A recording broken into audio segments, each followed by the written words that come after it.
Conformers.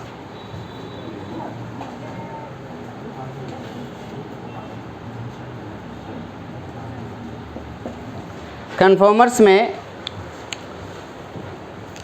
अभी तक हम लोगों ने कार्बन डबल बॉन्ड कार्बन के क्रॉस रोटेशन देखा था और वो रोटेशन थोड़ा सा मुश्किल था। अब हम लोग कार्बन सिंगल बॉन्ड कार्बन के क्रॉस रोटेशन देखेंगे। अभी सोचो ये डबल बॉन्ड है, इस डबल बॉन्ड के क्रॉस रोटेशन आसान होता है क्या? बहुत मुश्किल होता है। लेकिन अगर ये सिंगल बॉन्ड है तो क्या इसका आसानी से रोटेट किया जा सकता है? किया जा सकता है। तो अभी हम लोगों ने डबल बॉन्ड के क्रॉस रोटेशन देखा था, अब हम सिंगल बॉन्ड के क्रॉस रोटेशन देखेंगे।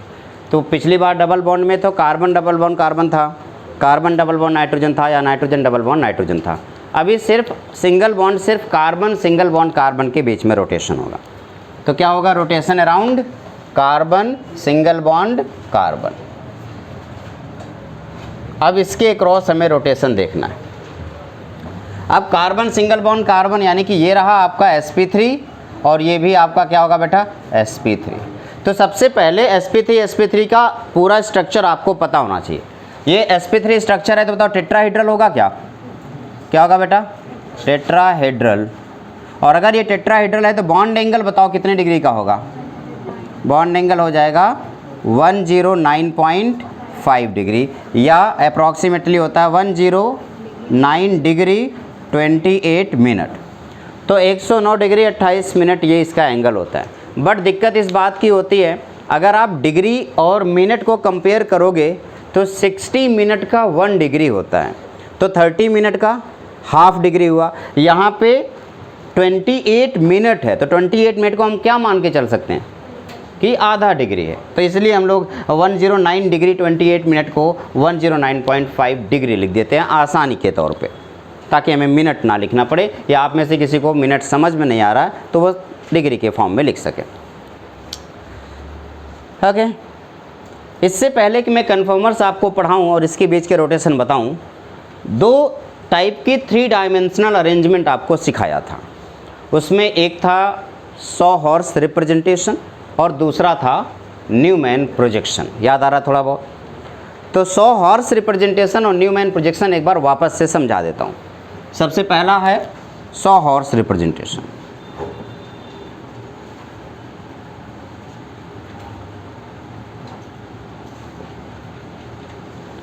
सौ हॉर्स रिप्रेजेंटेशन में बेटा क्या होता है? ये कार्बन है, देखना ये जो कार्बन आप देख पा रहे हो सेम ऐसे ये वाला कार्बन है। इस कार्बन के साथ 3 हाइड्रोजन जुड़ा हुआ है।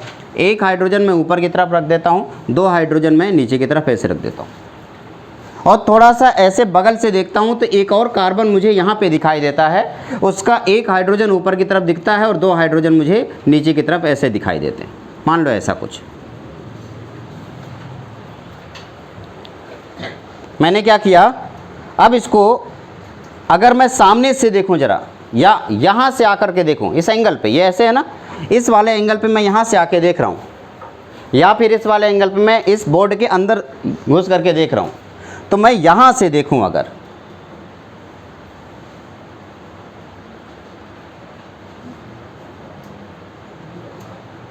ठीक है, अब मैं यहाँ से देख रहा हूँ, अगर मैं यहाँ से देखूंगा तो ये वाला कार्बन और ये वाला कार्बन एक दूसरे के जस्ट पीछे दिखेगा, हाँ या ना? 3D है, समझने की कोशिश करना। तो ये वाला कार्बन इसके जस्ट पीछे ये वाला कार्बन दिखेगा, इस वाले हाइड्रोजन के जस्ट पीछे ये वाला हाइड्रोजन दिखेगा, इस वाले हाइड्रोजन के जस्ट पीछे ये वाला हाइड्रोजन दिखेगा, और इस वाले हाइड्रोजन के जस्ट पीछे ये वाला हाइड्रोजन दिखेगा। दिखेगा या नहीं?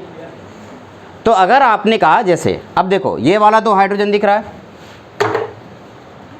ये 2 हाइड्रोजन है, ठीक है।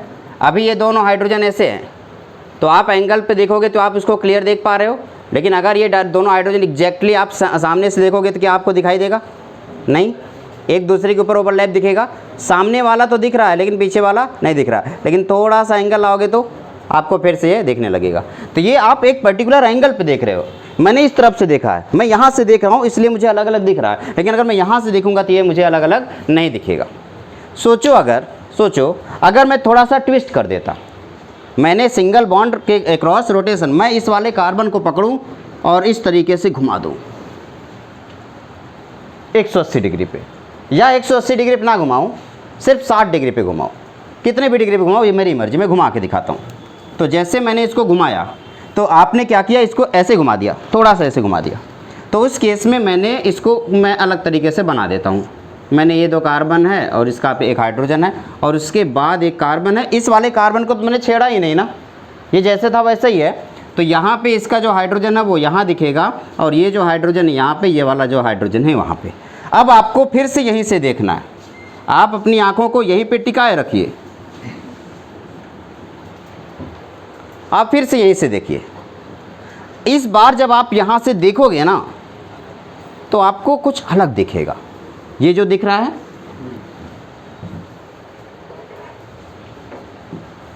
ये जो दिख रहा है ये है ना, वो ऐसे दिखेगा।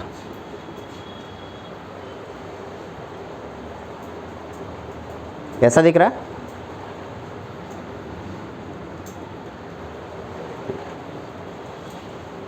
पहले क्या ऐसा दिख रहा था, एग्जैक्टली एक के ऊपर एक ओवरलैप था, और अब ये ओवरलैपिंग क्या हो रही, दो धीरे धीरे आप रोटेट करते हुए यहाँ तक पहुँचा दिए हो। हाँ या ना, समझ में आ रहा है कुछ? इसे 2 नाम दिया जाता है। ये वाला जो पोर्शन है इसे एक्लिप्स्ड बोला जाता है और इसको स्टैगर्ड का नाम दिया जाता है। एक्लिप्स्ड का मतलब एक दूसरे के ऊपर पूरी तरीके से ओवरलैप हो, और स्टैगर्ड का मतलब जस्ट अलग अलग हो। क्या ये बात क्लियर हो रही है? तो ये क्या हो गया, एक्लिप्स्ड, और ये स्टैगर्ड।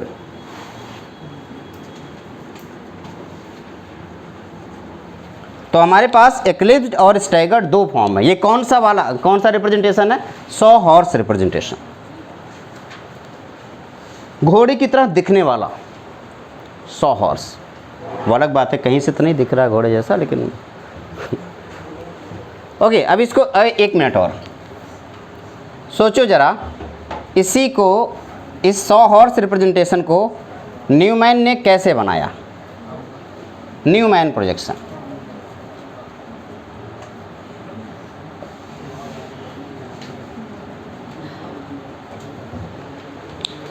फिर से देखो बेटा, जो समझाने की कोशिश करूँ उसको समझने की आप कोशिश करेंगे। ये मैंने इस तरीके से देख रहा हूँ, मैं इस तरीके से देख रहा हूँ। मुझे कौन सा कार्बन दिख रहा, सामने वाला या पीछे वाला? सामने वाला कार्बन दिख गया। तो मैंने एक सामने वाला कार्बन कुछ इस तरीके से देख लिया, ये मेरे सामने वाले कार्बन है। ये जो सामने वाला कार्बन है ये हाइड्रोजन ऐसे दिखा, ये वाला हाइड्रोजन यहाँ पे दिखा, और ये वाला हाइड्रोजन मुझे यहाँ पे दिखा। कितने डिग्री के एंगल पे हाइड्रोजन दिखाई दे रहे हैं? कितने डिग्री पे? 120 के डिग्री पे। लेकिन क्या 120 डिग्री पे हैं? क्या वो 120 डिग्री पे हैं? नहीं। कितने डिग्री पे हैं? 109.5। बट 2D आप सामने से देख रहे हो तो कितने डिग्री पे दिखाई दे रहा? 120 डिग्री पे दिखाई दे रहा। हाँ या ना? तो अगर मैं आपसे कहता कि ये 120 डिग्री पे दिखाई दे रहा है, जैसा कि मैंने बना दिया, अब इसके पीछे भी तो एक कार्बन होगा जो कि आपको दिखाई नहीं दे रहा है। मैं उस कार्बन को, पीछे वाले कार्बन को इस तरीके से लिख रहा हूँ, ये लिख दिया। जैसे मैंने इसको पीछे वाले कार्बन कैसे लिखा, क्या ये पीछे वाले कार्बन का ये वाला हाइड्रोजन इसी हाइड्रोजन के जस्ट ऊपर दिखाई दे रहा होगा? हाँ या ना? और इसके वाला ये वाला हाइड्रोजन इस वाले हाइड्रोजन के जस्ट ऊपर दिखाई दे रहा होगा, और ये वाला हाइड्रोजन इस वाले हाइड्रोजन के जस्ट ऊपर दिखाई दे रहा होगा। कुछ ऐसा दिख रहा होगा। अगर मैंने आगे वाले इस कार्बन को रोटेट कर दिया ऐसे, और रोटेशन के दौरान पीछे वाले को छेड़ा ही नहीं था, छेड़ा था क्या? नहीं छेड़ा। किसको? आगे वाले को।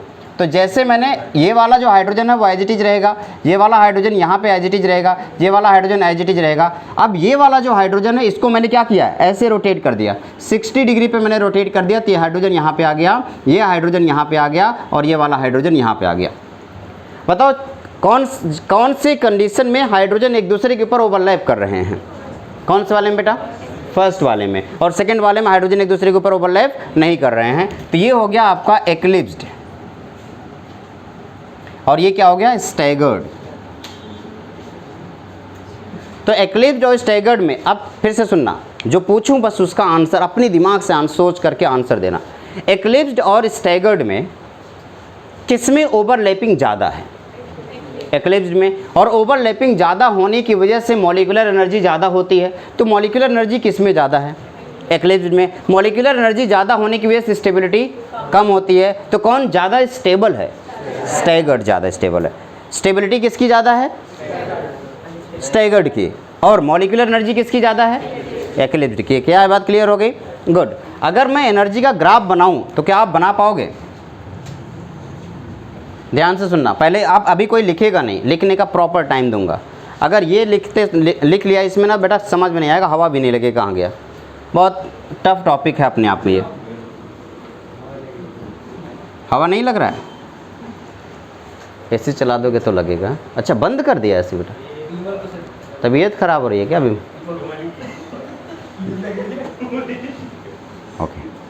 ओके, इधर देखेंगे, मेरे पास दो ऑप्शन है, देखो ये और ये मैक्सिमम एनर्जी और ये मिनिमम एनर्जी। सबसे पहले एंगल, मैं इस तरफ थीटा लिख देता हूँ, इन दोनों के बीच का जो एंगल है ना उसे हम थीटा बोल रहे हैं। ये जो एंगल है इसको मैं, ये वाला एंगल जो है इसको मैं थीटा बोल रहा हूँ, थीटा एंगल।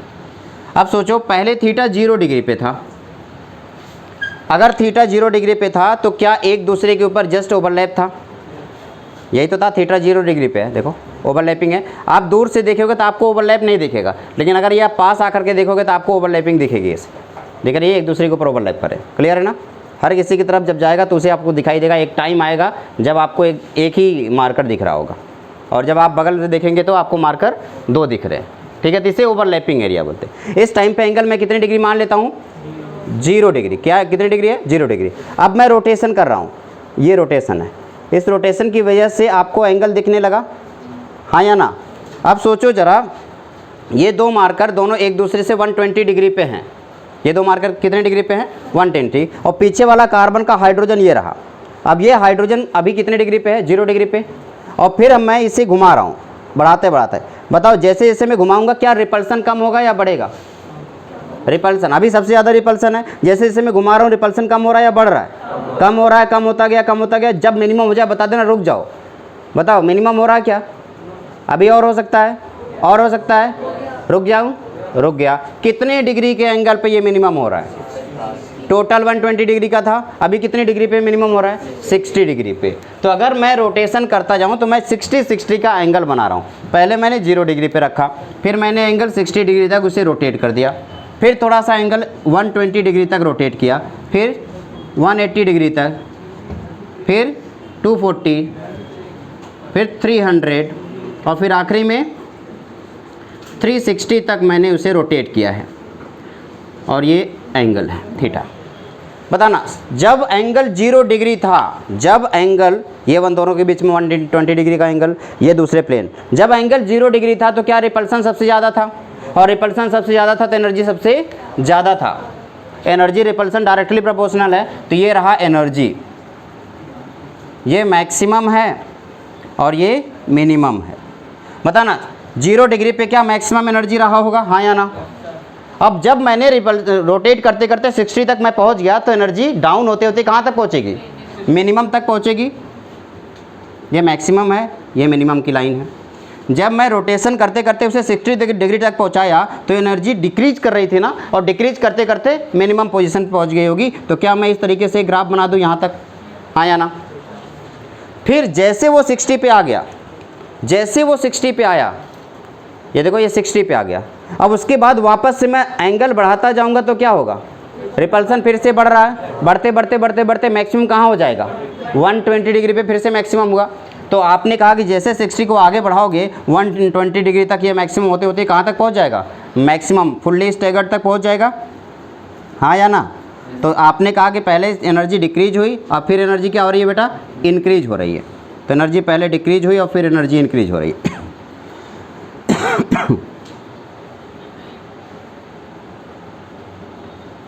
फिर से बताओ, फिर से आगे 180 डिग्री तक ले जाऊंगा तो क्या होगा? कम होगा। तो जब 180 डिग्री की बात आएगी तो फिर से वो धीरे धीरे डिक्रीज करेगा, और फिर क्या होगा? इंक्रीज करेगा, और फिर 300 पे क्या करेगा? डिक्रीज करेगा, और फिर 360 पे वापस से क्या हो जाएगा? इंक्रीज कर जाएगा। तो इसकी एनर्जी का ग्राफ आपको समझ में आ गया। अब ये एनर्जी का ग्राफ है, एनर्जी डिक्रीज हो रहा है, इंक्रीज हो रहा है, डिक्रीज हो रहा है, इंक्रीज हो रहा है, डिक्रीज हो रहा है। कहीं शार्प पॉइंट आ रहा है क्या? मैंने कहीं शार्पनेस दिखाई है? आप में से ज़्यादातर लोग गलती कर दोगे, यूँ यूँ यूँ यूँ। ऐसा नहीं होता, एनर्जी धीरे धीरे ओवरलैप हो रहा है ना, धीरे धीरे एनर्जी का चेंजमेंट धीरे धीरे हो रहा है, तो एकदम पूरा एकदम फ्लो के साथ एकदम रिदम में चलेगा ये, ठीक है। ऐसा नहीं गिरा फिर उठा, ऐसा नहीं होगा, रिदम में चलेगा मस्त एकदम मुस्कुराते हुए, ठीक है। तो आप कभी भी जब ये ग्राफ बनाएंगे तो आपको यहाँ पे शार्प पॉइंट नहीं दिखाना है। तो बताओ ये वाला जो पॉइंट है सबसे ऊपर वाला, ये स्टैगर्ड का है या एक्लिप्स्ड का है? क्या होगा बेटा? एक्लिप्स्ड का है, स्टैगर्ड का है। मैक्सिमम एनर्जी किस में, स्टैगर्ड में या एक्लिप्स्ड में?